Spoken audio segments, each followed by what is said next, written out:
Hello guys, this is Vishwajeet Singh और आप देख रहे हैं साइंस विद वीएस। आज हम 10th सीबीएसई के केमिस्ट्री का एक धमाकेदार चैप्टर लेके आए हैं। चैप्टर का नाम है carbon and its compound. Reduced जो सिलेबस है हम उतना से ही पढ़ेंगे और जो चीजें इंपॉर्टेंट हैं और फिर भी रिड्यूस हो गई हैं उनको भी हम लोग इस चैप्टर में कवर करने वाले हैं। सबसे पहले कार्बन। तो कार्बन के बारे में अगर हम देखें तो कार्बन का एटॉमिक सिंबल जो है वो C है, ठीक है। इसका जो एटॉमिक नंबर है वो 6 होता है, मास नंबर जो है इसका वो 12 होता है। तो अगर हम इसके एटॉमिक स्ट्रक्चर का बात करें तो एटॉमिक स्ट्रक्चर कुछ इस टाइप का होता है कार्बन का। बीच में न्यूक्लियस होता है। न्यूक्लियस में क्या प्रेजेंट होता है? न्यूट्रॉन प्रेजेंट होते हैं और प्रोटॉन प्रेजेंट होते हैं। मान लीजिए कि रेड कलर वाला न्यूट्रॉन है, ग्रीन कलर वाले प्रोटॉन्स हैं, ठीक है। ये दोनों यहाँ प्रेजेंट होते हैं और जो इलेक्ट्रॉन्स होते हैं वो इसके रिवॉल्व करते रहते हैं न्यूक्लियस के चारों तरफ। तो इस टाइप का हमको यहाँ पे एटॉमिक स्ट्रक्चर देखने को मिलता है। इसके बाद अगर हम कार्बन के एटॉमिक नंबर का बात करें तो उसका एटॉमिक नंबर है 6। एटॉमिक नंबर 6 है तो इससे आपको क्या मीनिंग समझ में आता है? एटॉमिक नंबर अगर आपको दिया हुआ है, ठीक है, तो उससे आपका जैसे ही आप एटॉमिक नंबर देखें तो आपके दिमाग में तुरंत आना चाहिए एक बात, क्या कि इसके नंबर ऑफ इलेक्ट्रॉन्स और नंबर ऑफ प्रोटॉन्स। किसी भी एटम में जो नंबर ऑफ इलेक्ट्रॉन्स और नंबर ऑफ प्रोटॉन्स होते हैं वो उसके एटॉमिक नंबर के इक्वल होते हैं। यानी कि अगर इसका एटॉमिक नंबर 6 है तो इसका मतलब क्या है कि नंबर ऑफ इलेक्ट्रॉन्स भी इसमें 6 होंगे और नंबर ऑफ प्रोटॉन्स भी इसमें 6 है। और एक बहुत ही अच्छी बात ये है कि इसमें न्यूट्रॉन्स भी 6 ही होते हैं, ठीक है। इसका नंबर वेरी कर सकता है, ठीक है, मतलब कि दूसरे कंपाउंड्स में आप जरूरी नहीं है कि एटॉमिक नंबर जितना होगा उतना ही न्यूट्रॉन हो, पर कार्बन के केस में न्यूट्रॉन में हमारे पास 6 है तो याद रखना बहुत ही आसान है कि 6 एटॉमिक नंबर, 6 ही इलेक्ट्रॉन, 6 ही प्रोटॉन और 6 ही न्यूट्रॉन, हर तरफ 6 है, ठीक है। तो यहाँ पे आपको देखने को मिल रहा है कि इसका जो मास नंबर है, अब यहाँ से हमारे पास न्यूट्रॉन 6 हो गए, प्रोटॉन 6 है ही, तो मास नंबर क्या होगा? Mass number equals to number of proton plus number of neutron. Mass number is the sum of number of proton and number of neutron. पता है हमको, तो हम लोग क्या करते हैं, प्रोटॉन और न्यूट्रॉन के सम को ऐड कर देते हैं। 6 प्रोटॉन 6 न्यूट्रॉन, तो हमको क्या मिल जाता है 12। अभी हमने देखा था कि मास नंबर 12 है, वो हमने निकाल भी लिया है ना। तो कार्बन का मास नंबर 12 होता है। अब अगर हम इसके इलेक्ट्रॉनिक कॉन्फ़िगरेशन का बात करें, इलेक्ट्रॉनिक कॉन्फ़िगरेशन जो है यहाँ पे वो इसका है 2-4, ठीक है। आप देख सकते हैं कि कार्बन में कितने इलेक्ट्रॉन्स हैं? 6 इलेक्ट्रॉन्स हैं। तो क्या 6 इलेक्ट्रॉन्स एक ही ऑर्बिट में होंगे? नहीं होंगे। हमने ये पढ़ा है, कहाँ पढ़ा है? पिछले साल ही पढ़ा है एटॉमिक स्ट्रक्चर वाले चैप्टर में। क्या पढ़ा था कि जो फर्स्ट सेल होता है के सेल, उसमें 2 इलेक्ट्रॉन्स आते हैं, है ना। एल में हमारे पास 8 आते हैं, एन में, एम में 18 आते हैं, ठीक है, और एन में 32 आते हैं। ये मैक्सिमम नंबर ऑफ इलेक्ट्रॉन्स है जो कि किसी ऑर्बिट में प्रेजेंट हो सकते हैं। के में 2 है, एल में 8 है, एम में 18 है ना, एन में 32। तो 6 इलेक्ट्रॉन्स अगर यहाँ पे है हमारे पास तो क्या होगा? 6 में पहला 2 इलेक्ट्रॉन्स तो पहले सेल में चले जाएगा, तो यहाँ पे आपको देखने को मिल रहा है, देखिए 2 इलेक्ट्रॉन्स हमारे पास फर्स्ट ऑर्बिट में है। उसके बाद अगर हम देखें जब 2 बच गया और अगले वाले का तो कैपेसिटी 8 का है और बच कितना है 4, तो चारों तो इसी में आ जाएंगे, है ना। देखिए 1 2 3 4 इलेक्ट्रॉन्स हमको यहाँ पे देखने को मिल रहा है। तो यानी कि इसका जो इलेक्ट्रॉनिक कॉन्फ़िगरेशन क्या हो जाएगा 2,4, मतलब फर्स्ट सेल में 2 इलेक्ट्रॉन्स एंड सेकंड सेल में 4 इलेक्ट्रॉन्स। सेकंड सेल ही इसका क्या है? वैलेंस सेल है, तो यानी कि ये 4 क्या हो गए? ये वैलेंस इलेक्ट्रॉन काउंट हो गए, है ना। ये 4 क्या है यहाँ पे? वैलेंस इलेक्ट्रॉन काउंट, मतलब number of valence electrons. Valence electron क्या होता है? जो लास्ट ऑर्बिट में, आउटर मोस्ट ऑर्बिट में जो इलेक्ट्रॉन्स प्रेजेंट होते हैं उनको हम वैलेंस इलेक्ट्रॉन कहते हैं। और यही वैलेंस इलेक्ट्रॉन क्या डिसाइड करते हैं? Valency of that element. Yes, उस एलिमेंट का क्या वैलेंसी होगा ये पूरी तरह से डिपेंडेंट होता है उसके वैलेंस इलेक्ट्रॉन काउंट पे। तो यहाँ पे 4 है तो इसका मतलब वैलेंसी भी इसका 4 होगा। ऐसा क्यों? थोड़ा सा यहाँ देख लेते हैं वैलेंसी के बारे में। जैसे मान लीजिए कि एक हम मेटल लेते हैं सोडियम, ठीक है। सोडियम के पास जो इसका एटॉमिक नंबर है वो है 11। तो अगर हम इसका स्ट्रक्चर लिखें तो क्या आएगा 281, है ना। ये इसका इलेक्ट्रॉनिक कॉन्फ़िगरेशन हो जाएगा। तो अब देखिए ऑक्टेट पूरा करने के लिए ये क्या करेगा? 1 इलेक्ट्रॉन लूज कर लेगा, तो इसका वैलेंसी क्या हो जाएगा? 1 हो जाएगा, है ना। अगर हम किसी का मैग्नीशियम का बात करें, ठीक है, तो ये 2 इलेक्ट्रॉन लूज करता है ना। एल्यूमिनियम का बात करें तो 3 इलेक्ट्रॉन लूज करता है, तो इसका वैलेंसी क्या है 2, इसका वैलेंसी क्या है 3। अगर लेकिन हम क्लोरीन का बात करें, क्लोरीन का स्ट्रक्चर 2 8 7 होता है ना, ऐसा स्ट्रक्चर होता है क्लोरीन का। तो अगर 2 8 7 है इसका, तो ये क्या, ये 7 इलेक्ट्रॉन लूज कर पाएगा, नहीं कर पाएगा। इसके लिए ईजी क्या होता है, ये 1 इलेक्ट्रॉन ये गेन कर लेता है, ठीक है। तो 1 इलेक्ट्रॉन अगर ये गेन करता है तो उसका वैलेंसी क्या हो जाता है 1 हो जाता है। तो यहाँ पे आप देख रहे हैं कि वैलेंस इलेक्ट्रॉन डिसाइड कर रहा है वैलेंसी, पर वो कितना इलेक्ट्रॉन गेन कर रहा है, कितना इलेक्ट्रॉन लूज कर रहा है, वही उसका वैलेंसी है। पर कार्बन के केस में अगर हम देखें तो कार्बन में हमारे पास जो इलेक्ट्रॉनिक कंफिगरेशन है वो 2 4 है। तो अगर ऐसा इलेक्ट्रॉनिक कंफिगरेशन है तो इसको ऑक्टेट पूरा करने के लिए ये क्या कर सकता है, 4 लूज कर सकता है, 4 गेन कर सकता है, या 4 शेयरिंग भी कर सकता है, शेयर भी कर सकता है ना। लेकिन जो भी करेगा वो 4 ही करेगा, या तो उसको चारों लूज करने होंगे, या तो चारों गेन करने होंगे, या 4 इलेक्ट्रॉन शेयर करने होंगे। तो तीनों केसेस में हमारे पास वैलेंसी क्या निकल के आएगा, 4 ही निकल के आएगा। पर अभी हम लोग पढ़ेंगे कि लूज गेन वो नहीं करता है। पर फिर भी अगर आप इसको देखें, क्या कहते हैं, इसका इलेक्ट्रॉनिक कंफिगरेशन को, तो आपको यहाँ से क्या समझ में आ रहा है कि जो कार्बन है वो या तो 4 इलेक्ट्रॉन लूज कर सकता है, 4 इलेक्ट्रॉन गेन कर सकता है, या फिर क्या कर सकता है, वो 4 इलेक्ट्रॉन शेयर कर सकता है। तो यहाँ से इसका वैलेंसी क्या निकल के आएगा 4। इसीलिए हम इसको क्या बोलते हैं, टेट्रावैलेंट बोलते हैं। जिसका वैलेंसी 1 होता है उसको मोनोवैलेंट बोलते हैं, 2 होता है डाइवैलेंट, 3 होता है ट्राइवैलेंट, 4 होता है तो टेट्रावैलेंट। तो ये हो गया हमारे यहाँ पे कार्बन के बारे में, ठीक है।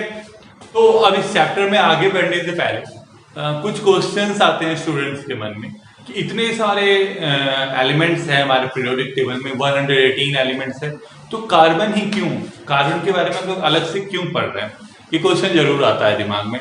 तो इसके रीजंस के लिए मैंने यहाँ पे 2 क्वेश्चंस लिखे हैं और उनके आंसर्स के साथ। जैसे फर्स्ट क्वेश्चन अगर हम सोचें कि why carbon is so important, carbon क्यों इतना इम्पोर्टेंट, इसका रीजन क्या है। तो 3 रीजंस हैं मेरे हिसाब से। पहला देखिए, it is present in all living beings, जितने भी लिविंग ऑर्गेनिज्म हैं अर्थ पे, from micro organism to us, हम तक, हर लिविंग ऑर्गेनिज्म में कार्बन एक मेन कंपाउंड है, मेन एलिमेंट है कार्बन। इसके बाद ऑलमोस्ट ऑल फ्यूल्स, लगभग जितने फ्यूल्स प्रेजेंट है अर्थ पे सब में कार्बन है। जैसे आप चाहे वुड का बात कर लें, लकड़ी का, कोल का बात करें, पेट्रोलियम का बात करें, सभी चीजें कार्बन से ही बनी। और बोलिएगा यहाँ पे ऑलमोस्ट लिखा है क्योंकि अब जैसे आप बोलिएगा हाइड्रोजन भी फ्यूल है और उसमें तो कार्बन नहीं है, इसलिए यहाँ सारे नहीं पर लगभग सारे जो फ्यूल्स हैं उसमें कार्बन प्रेजेंट है। इसके बाद इवन जो प्लास्टिक्स हम लोग यूज करते हैं, अभी आज के वर्ल्ड को हम लोग प्लास्टिक का वर्ल्ड बोलते हैं ना, अभी तो ऐसे सभी लोग डेंजरस मानते हैं प्लास्टिक को, पर अगर आप चारों तरफ अपने घर में देखें तो लगभग चीजें आपको प्लास्टिक की ही मिलेंगी, वो प्लास्टिक भी कार्बन से ही बना है। तो इसलिए कार्बन इतना इंपॉर्टेंट है। और एक क्वेश्चन यहाँ पे अगर हम देखें कि यूनिकनेस क्या है कार्बन में, क्या उसको यूनिक बनाता है फ्रॉम 117 अदर एलिमेंट्स।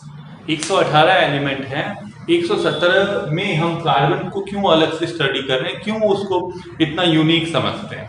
इसके लिए देखिए, पहले it can form huge number of compounds, huge number of compounds, ठीक है। ये देखने में तो छोटा वर्ड है लेकिन ह्यूज मतलब बहुत सारे कंपाउंड्स ये बना सकता है। इसका ऑलमोस्ट हम कह सकते हैं इन्फिनाइट नंबर ऑफ कंपाउंड्स आपको मिल सकते हैं कार्बन के इस अर्थ पे, ठीक है। अब जो दूसरा पॉइंट है उस पहले पॉइंट को ही वो एक्सप्लेन कर रहा है कि number of all carbon compounds is greater than all non carbon compounds, ठीक है। मतलब कि कार्बन को आप अलग करके रख दीजिए पीरियोडिक टेबल में, बच रहे हैं आपके पास 117 एलिमेंट। उन 117 एलिमेंट्स में आपने आपस में अगर कंपाउंड बनाया, जितना भी कंपाउंड बनाया, उन 117 एलिमेंट्स ने आपस में कंपाउंड बनाया, वो जो कंपाउंड बनेगा, ठीक है, उसमें सिर्फ कार्बन नहीं है, कार्बन के अलावा 117 एलिमेंट्स आपस में कंबाइन होकर कंपाउंड बना रहे हैं। और अगर कार्बन ने जितने कंपाउंड्स बनाए हैं उन सभी के साथ उन दोनों को देखें तो कार्बन कंटेनिंग कंपाउंड्स जो है वो ज्यादा हैं।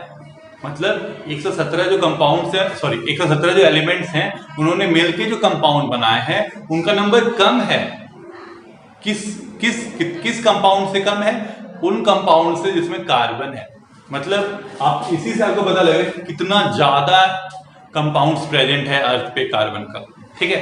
और एक और चीज जो कार्बन को यूनिक बनाती है कि वो इतना ज्यादा वास्ट है, इतना ज्यादा वास्ट है कि केमिस्ट्री में इसका एक अलग से ब्रांच है, उसको कहते हैं ऑर्गेनिक केमिस्ट्री। उसमें भी कार्बन के सारे कंपाउंड्स हम लोग नहीं पढ़ते हैं, सिर्फ ऑर्गेनिक कंपाउंड्स पढ़ते हैं। अब बोलेगा सर ऑर्गेनिक कंपाउंड क्या होता है? ऑर्गेनिक कंपाउंड यानी कि ऐसा कंपाउंड जो कि लिविंग ऑर्गेनिज्म के बॉडी के अंदर क्रिएट होता है और साथ में उसमें क्या प्रेजेंट होता है? कार्बन हाइड्रोजन बॉन्ड प्रेजेंट होता है, ठीक है। कार्बन हाइड्रोजन बॉन्ड प्रेजेंट हो और लिविंग ऑर्गेनिज्म के अंदर अगर वो क्रिएट हो, बने, तो वैसे कंपाउंड्स को हम ऑर्गेनिक कंपाउंड्स बोलते हैं। सोचिए उन सिर्फ कार्बन के सिर्फ ऑर्गेनिक कंपाउंड्स को स्टडी करने के लिए केमिस्ट्री का एक अलग से ब्रांच है, वो है ऑर्गेनिक केमिस्ट्री। तो these 3 points, by these 3 points we can say carbon is so unique. Carbon बहुत ज्यादा यूनिक एलिमेंट है।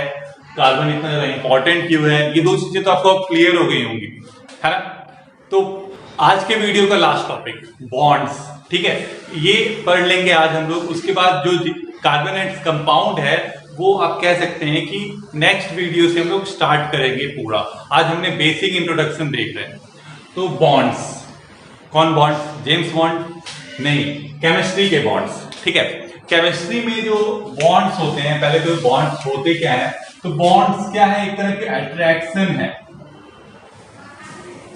ठीक है। बॉन्ड्स आर अट्रैक्शन, ठीक है, एक तरह का अट्रैक्शन है जो कि किसी एक कंपाउंड में दो एलिमेंट्स को या किसी एक मॉलिक्यूल के दो एलिमेंट्स को एक साथ जोड़ के रखता है। इसी को हम क्या बोलते हैं? बॉन्ड्स बोलते हैं। तो अकॉर्डिंग टू हमारे जो 10th क्लास है, 10th क्लास के हिसाब से हमारे पास दो टाइप हैं बॉन्ड्स के, ठीक है। दो टाइप हैं बॉन्ड्स के, कौन कौन सा है? एक तो है आयोनिक और दूसरा है कोवैलेंट, ठीक है। आयोनिक बॉन्ड्स के बारे में हम लोग पढ़ चुके हैं, है ना, मेटल में ही पढ़ा है, फिर भी थोड़ा सा देख लेते हैं। आयोनिक बॉन्ड्स का जो दूसरा नाम है वो है इलेक्ट्रोवैलेंट, है ना। हम इनको इलेक्ट्रोवैलेंट बॉन्ड्स भी बोलते हैं। अब इलेक्ट्रोवैलेंट बॉन्ड क्यों बोलते हैं? इसका रीजन है, ठीक है, क्योंकि यहां पे इलेक्ट्रोस्टैटिक फोर्स होता है।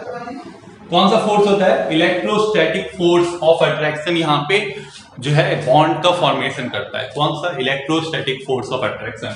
थोड़ा सा समझते हैं ये क्यों होता है। क्योंकि आयोनिक बॉन्ड में ट्रांसफर ऑफ इलेक्ट्रॉन होता है। किसका क्या होता है? ट्रांसफर ऑफ इलेक्ट्रॉन हमको देखने को मिलता है। ट्रांसफर ऑफ इलेक्ट्रॉन यानी कि यहाँ पे क्या होता है कि मेटल जो है वो नॉन मेटल को इलेक्ट्रॉन देता है, ठीक है। मेटल किसको देता है इलेक्ट्रॉन? नॉन मेटल को। नॉन मेटल कभी मेटल को इलेक्ट्रॉन नहीं दे सकता, क्योंकि मेटल का डेफिनेशन ही यही है कि ऐसा सब्सटेंस जो इलेक्ट्रॉन लूज करेगा, और नॉन मेटल मतलब ऐसा एलिमेंट जो इलेक्ट्रॉन गेन करता है। तो यहाँ पे मेटल इलेक्ट्रॉन नॉन मेटल को देता है। तो जब मेटल इलेक्ट्रॉन नॉन मेटल को देगा तो क्या होगा? मेटल पे पॉजिटिव चार्ज आ जाएगा और नॉन मेटल पे नेगेटिव चार्ज आ जाएगा। अगर मेटल और नॉन मेटल पे पॉजिटिव नेगेटिव चार्ज आ गया तो ये दोनों एक दूसरे की तरफ अट्रैक्ट हो जाएंगे। जिस फोर्स के साथ अट्रैक्ट होंगे उसी को हम क्या बोलते हैं? इलेक्ट्रोस्टैटिक फोर्स ऑफ अट्रैक्शन, ठीक है। तो मेटल नॉन मेटल आपस में अट्रैक्ट होंगे और क्या बना देंगे? एक मॉलिक्यूल बनाएंगे, ठीक है। इसको एक एग्जांपल से अगर हम समझे तो सिंपल का एक एग्जांपल है इसके बाद हमारे पास NaCl का। NaCl का अगर हम इलेक्ट्रॉनिक कॉन्फ़िगरेशन देखें तो वो है 281। तो यानी कि इसके पास एक इलेक्ट्रॉन है वैलेंस ऑर्बिट में, लास्ट ऑर्बिट में हमारे पास Na में एक इलेक्ट्रॉन है। क्लोरीन को अगर हम देखें तो क्लोरीन का है 287। तो इसके पास कितने इलेक्ट्रॉन्स है? 7 इलेक्ट्रॉन्स हैं, ठीक है। तो अब ये एक इलेक्ट्रॉन जो है Cl को दे देता है, सोडियम, ठीक है। तो जब ये एक इलेक्ट्रॉन दे देता है, क्यों दिया? क्योंकि अगर ये एक इलेक्ट्रॉन लूज कर जाएगा तो इसका 28 हो जाएगा इलेक्ट्रॉनिक कॉन्फ़िगरेशन। अगर 28 इलेक्ट्रॉनिक कॉन्फ़िगरेशन हो जाएगा तो सोडियम ऑक्टेट पूरा कर लेगा, स्टेबल हो जाएगा। क्लोरीन अगर एक इलेक्ट्रॉन ले लेगा तो 288 हो जाएगा, लास्ट में इसका 8 हो जाएगा, इसका भी ऑक्टेट पूरा हो जाएगा और ये क्या हो जाएगा? स्टेबल हो जाएगा। इसलिए सोडियम से क्लोरीन एक इलेक्ट्रॉन ले लेता है। अगर ले लेगा तो सोडियम पे एक प्लस चार्ज आ जाएगा, क्लोरीन पे माइनस। अब opposite charges attract each other, है ना। तो अपोजिट चार्जेस एक दूसरे को अट्रैक्ट करेंगे तो यहाँ पे एक कंपाउंड बन जाएगा NaCl। ठीक है, तो ये जो बॉन्ड यहाँ पे आपको देखने को मिला था, force of attraction between the two opposite charge ions, हमको जो देखने को मिला यही बॉन्ड क्या है हमारा, आयोनिक बॉन्ड। ठीक है, आयोनिक बॉन्ड समझ में आ ही गया होगा। अब इससे अच्छे से तो कोई नहीं समझा सकता। अब हम लोग आगे आते हैं कोवेलेंट पे। ठीक है, कोवेलेंट में क्या होता है? सबसे पहले अगर हम बात करें तो यहाँ पे जैसे ट्रांसफर ऑफ इलेक्ट्रॉन हो रहा था, तो यहाँ पे शेयरिंग ऑफ इलेक्ट्रॉन होता है। क्या होता है? Sharing of electron. ठीक है, कोवेलेंट बॉन्ड यानी वहां पे इलेक्ट्रॉन्स का शेयरिंग होगा। ठीक है, जैसे कि दोनों के पास इलेक्ट्रॉन है, तू भी यूज कर ले मेरा इलेक्ट्रॉन, मैं भी तेरा इलेक्ट्रॉन यूज कर लेता हूं, ऐसा यहाँ पे सिस्टम चलता है। ठीक है, जैसे कि अगर हम बात करें यहाँ पे कोई भी, और इसमें जो यहाँ पे जैसे था मेटल से नॉन मेटल, तो कोवेलेंट जो भी बॉन्ड बनेगा वो non metal to non metal बनेगा। याद रखना है इस बात को कि किसमें बनेगा, ये नॉन मेटल से नॉन मेटल में। ठीक है, दोनों नॉन मेटल्स में होंगे तभी कोवेलेंट बॉन्ड पॉसिबल है। अब दोनों मेटल्स में कोई बॉन्ड पॉसिबल नहीं है, यहाँ पे इन दोनों में से कोई नहीं। मेटल नॉन मेटल में आयोनिक बॉन्ड पॉसिबल है, पर non metal to non metal में कोवेलेंट बॉन्ड ही पॉसिबल है, याद रखना है। अब इसके एग्जांपल्स जैसे देख लीजिए, हमारे पास बहुत सारे एग्जांपल्स हैं, जैसे हाइड्रोजन का मॉलिक्यूल है, ऑक्सीजन का मॉलिक्यूल है, नाइट्रोजन का मॉलिक्यूल है। ठीक है, हमारे पास हाइड्रोक्लोरिक एसिड है, वाटर का मॉलिक्यूल है। ये सब क्या है? ये सब कोवेलेंट बॉन्ड फॉर्म करते हैं। अब कैसे करते हैं? ठीक है, थोड़ा सा यहाँ पे देख लेते हैं। जैसे यहाँ हाइड्रोजन का अगर हम बात करें, ठीक है, हाइड्रोजन के एक ही ऑर्बिट है उसके पास और एक ही इलेक्ट्रॉन उसके ऑर्बिट में घूमता है। पता है क्या है उसका? एटॉमिक नंबर 1 है, इसीलिए एक ही इलेक्ट्रॉन प्रेजेंट है। तो अब क्या हो रहा है, अब ये क्या करता है, दूसरे हाइड्रोजन के से क्या कर देता है, दूसरे हाइड्रोजन के साथ शेयर कर लेता है अपना इलेक्ट्रॉन। तो क्या होता है ना, इन दोनों को फीलिंग आता है। क्या फीलिंग आता है? इस हाइड्रोजन को भी फील होता है कि मेरे पास 2 इलेक्ट्रॉन है। ठीक है, और इस हाइड्रोजन को भी फील होता है कि मेरे पास 2 इलेक्ट्रॉन है। इस तरह से दोनों का ड्यूप्लेट पूरा हो जाता है। तो इस प्रोसेस को हम लोग क्या बोलते हैं, इस बॉन्ड को क्या बोलते हैं हम लोग? कोवेलेंट बॉन्ड बोलते हैं। यहां से क्या बनता है? H2 मॉलिक्यूल बनता है। हाइड्रोजन का जो मॉलिक्यूल यहाँ फॉर्म हो रहा है वो ऐसे फॉर्म हो रहा है।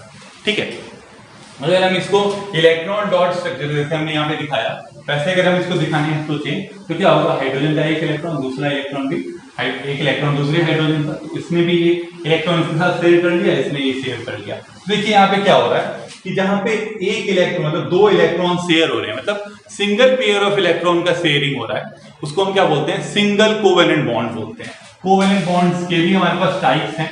पहला है सिंगल।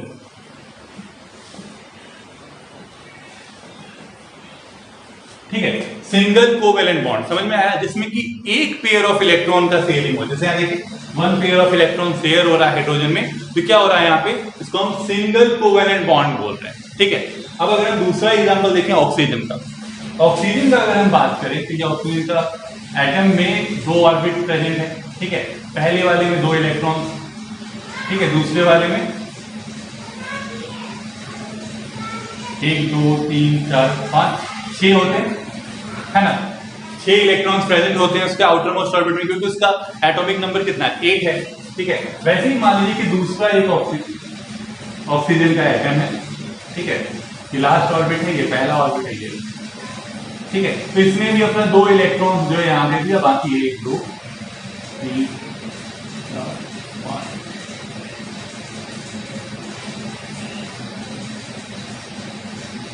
ठीक है, तो अब देखिए क्या हो रहा है, अब इस ऑक्सीजन को भी फील आ रहा है कि मेरे पास कितने इलेक्ट्रॉन्स हैं? 1 2 3 4 5 6 7 8 8 इलेक्ट्रॉन्स हैं।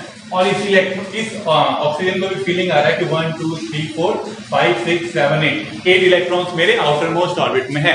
दोनों ऑक्सीजन को क्या हो रहा है? फील हो रहा है कि मेरे आउटर मोस्ट ऑर्बिट में कितने इलेक्ट्रॉन्स हैं? 8 इलेक्ट्रॉन्स हैं। 8 इलेक्ट्रॉन्स है तो ऑक्टेट पूरा हो गया। ऑक्टेट पूरा हो गया तो ऑक्टेट पूरा हो गया तो ये स्टेबल हो गए। तो यहाँ पे देखिए क्या हो रहा है, 2 पेयर्स ऑफ इलेक्ट्रॉन का शेयरिंग हो रहा है। There is a sharing of 2 pairs of electron. 2 share, इसको अगर हम इलेक्ट्रॉन डॉट स्ट्रक्चर में बनाए तो कुछ ऐसा होगा, 6 हो गया। इलेक्ट्रॉन डॉट स्ट्रक्चर में हम जो इलेक्ट्रॉन्स बनाते हैं वो कैसे, किसका होता है? सिर्फ वैलेंस शेल का, आउटर मोस्ट ऑर्बिट का हम बनाते हैं। ठीक है, तो यहाँ पे क्या हुआ कि ये 2 इलेक्ट्रॉन्स इस ऑक्सीजन ने इससे पेयर किए, और इसमें इससे पेयर किए, तो यहाँ पे हमारा देखिए दो शेयरिंग हो रहा है, दो इलेक्ट्रॉन, दो पेयर ऑफ इलेक्ट्रॉन्स का। तो यहाँ पे कौन सा बॉन्ड बनता है, यहाँ बनेगा डबल कोवेलेंट बॉन्ड, ठीक है। ये डबल कोवेलेंट बॉन्ड है, ये सिंगल था, ठीक है। और एक चीज यहाँ पे था कि सिंगल कोवेलेंट बॉन्ड को हम लोग एक लाइन से डिनोट करते हैं, मतलब H, एक लाइन H, ठीक है। इसका मतलब हुआ कि सिंगल कोवेलेंट बॉन्ड है। यहाँ पे वन लाइन मतलब वन पेयर ऑफ इलेक्ट्रॉन का शेयरिंग हुआ। जिसको अगर हम डिनोट करें तो कैसे होगा, O इक्वल्स टू, है ना, इक्वल्स टू के साइन जैसा है। दो लाइंस यहाँ पे हैं, दो लाइंस मतलब दो पेयर ऑफ इलेक्ट्रॉन्स, ठीक है। अब हमारे पास है कौन सा लास्ट, एक और हम लोग एग्जांपल यहाँ देख लेते हैं N2 का, ठीक है। नाइट्रोजन का जो गैस है उसका फॉर्मेशन, जब नाइट्रोजन का अगर हम बात करें तो नाइट्रोजन का जो एटॉमिक नंबर है वो 7 है, तो दो इलेक्ट्रॉन्स क्या हो जाएंगे, यहाँ आ जाएंगे, है ना, और 5 उसके ऑर्बिट में होते हैं, 5 में ऑर्बिट में होते हैं। तो देखिए कितना, 3 इलेक्ट्रॉन्स उसको क्या चाहिए, 3 इलेक्ट्रॉन्स चाहिए स्टेबल होने के लिए, तो वो 3 इलेक्ट्रॉन्स की शेयर करता है, ठीक है। बाकी 2 इलेक्ट्रॉन्स नहीं करता है। यहाँ पे दूसरा नाइट्रोजन भी क्या करेगा, 3 इलेक्ट्रॉन से शेयर करेगा, तो ये इससे शेयर कर लेगा। आप देखिए अब जब ये शेयर कर रहा है तो देखिए क्या हो रहा है कि 1 2 3 4 5 6 7 8, इस नाइट्रोजन के भी 8 इलेक्ट्रॉन्स पूरे हो गए और इस नाइट्रोजन को भी लग रहा है कि मेरा भी 8 इलेक्ट्रॉन्स कंप्लीट हो गए। जब ऐसा हो गया, अगर देखिए अब यहाँ पे 3 इलेक्ट्रॉन्स हैं, 3 पेयर्स ऑफ इलेक्ट्रॉन्स यहाँ शेयर हो रहे हैं, तो इसको क्या बोलेंगे, ट्रिपल कोवेलेंट बॉन्ड, ठीक है। और इसको हम डोनेट करेंगे 3 लाइन, ठीक है। एक लाइन मतलब single pair of electron share हो रहा है, 2 लाइंस यानी 2 पेयर ऑफ इलेक्ट्रॉन शेयर हो रहा है, 3 लाइंस यानी 3 पेयर ऑफ इलेक्ट्रॉन शेयर हो रहा है, और एक लाइन मतलब सिंगल कोवेलेंट बॉन्ड, 2 लाइंस यानी डबल कोवेलेंट बॉन्ड, 3 लाइंस यानी ट्रिपल कोवेलेंट बॉन्ड। क्या टेट्रा कोवेलेंट बॉन्ड भी होता है, नहीं होता है, ठीक है। 3 इलेक्ट्रॉन्स में ही होता है, क्यों, क्योंकि ना जब ऐसे 3 इलेक्ट्रॉन्स एक साथ होते हैं तो तभी बहुत ज्यादा रिपल्सन होता है यहाँ पे इलेक्ट्रॉन्स के बीच में। 4 इलेक्ट्रॉन्स को अगर एक साथ कोई शेयर करे तो वो हो नहीं पाए, ठीक है। इतना ज्यादा रिपल्सन वहां बढ़ जाता है इलेक्ट्रॉन के बीच में कि वहां पे 4 इलेक्ट्रॉन शेयर नहीं हो पाते हैं एक साथ, ठीक है। एक बात और यहाँ पे आपको याद रखना है कि जितना आमने से जा रहा है उतना ही सामने से आ रहा है, ठीक है। मतलब अगर ये 3 इलेक्ट्रॉन शेयर कर रहा है तो सामने वाले को भी 3 इलेक्ट्रॉन शेयर करने हैं, तब ये करेगा। ऐसा नहीं है कि ये हाइड्रोजन के साथ मॉलिक्यूल बनाएगा तो ये उसको 3 देते, वो इसको 1 देते, नहीं, दोनों बराबर देंगे। जैसे अगर हम एक और देख लेते हैं एग्जांपल, अब हाइड्रोजन का बात की है तो NH3 अगर हम बात करते हैं तो नाइट्रोजन क्या कर रहा है, 5 है उसके पास, ठीक है। तो वो तीनों हाइड्रोजन को एक इलेक्ट्रॉन दे रहा है, ठीक है। क्या कर रहा है, तीनों हाइड्रोजन को वो एक इलेक्ट्रॉन दे रहा है, बदले में तीनों हाइड्रोजन भी उसको एक इलेक्ट्रॉन दे रहे हैं। तो यहाँ पे देखिए क्या हो रहा है कि ये हाइड्रोजन यहाँ स्टेबल हो गया, ये हाइड्रोजन यहाँ स्टेबल हो गया, ये हाइड्रोजन यहाँ स्टेबल हो गया। अब यहाँ पे नाइट्रोजन भी क्या हो गया, स्टेबल हो गया। अब देखिए हर जगह एक पेयर है इलेक्ट्रॉन, तो हम इसको कैसे लिखेंगे, है ना, ऐसा बनेगा ये बॉन्ड, ठीक है, क्योंकि हर जगह पे सिंगल कोवेलेंट बॉन्ड बनता है। तो इस बात को भी आपको याद रखना है, कोवेलेंट बॉन्ड के केस में जितना आमने से आएगा उतना ही सामने से आएगा, ठीक है। जितना हम उसको देंगे वो उतना ही वो मुझे भी देना चाहिए, ठीक है। इस केस में ऐसा नहीं था, इसने इलेक्ट्रॉन दिया उसने ले लिया, खुश है, पर नहीं, शेयरिंग के केस में जितना इलेक्ट्रॉन ये शेयर कर रहा है उतना ही सामने वाला भी शेयर करना चाहिए। तो यहाँ पे हमने कोवेलेंट बॉन्ड्स, आयोनिक बॉन्ड्स के बारे में पढ़ लिया, ठीक है। इतना सा इंट्रोडक्शन है हमारे चैप्टर का, कार्बन एंड कंपाउंड का। नेक्स्ट वीडियो में हम लोग इस चैप्टर को अच्छे से स्टार्ट करेंगे। तब तक के लिए बाय। अगर आप चैनल पर नए हैं तो प्लीज चैनल को सब्सक्राइब करें, ठीक है, अपने दोस्तों के साथ शेयर करें, वीडियो को लाइक करें। Thank you.